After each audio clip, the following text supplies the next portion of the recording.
আগুনই করে বাইরে আমরা ধরে ভালো। আমরা সবাই যাচ্ছি ঈদের নামাজ পড়তে সৌদি আরব।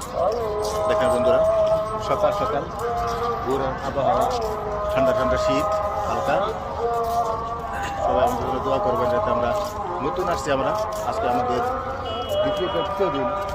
তৃতীয় দিনের মাথায় আমাদের ঈদ পেয়েছি সৌদি আরবে। দেখেন আপনারা, আমরা 5-6 জনের সাথে আসছি। এখন যাব নামাজ পড়তে। আপনাদেরকে দেখাই একটু বাইরের অবস্থা। সবাই যাচ্ছি।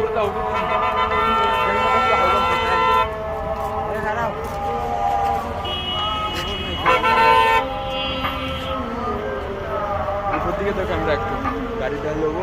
হ্যাঁ, সব দেখেন কত সুন্দর পরিবেশ। খেজুর গাছ সৌদি আরব সব শুধু খেজুর গাছ, তামরুন খেজুর গাছ।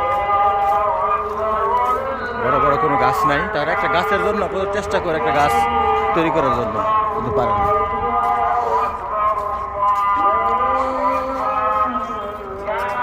কত সুন্দর পরিবেশ, ধারণা করা যায়।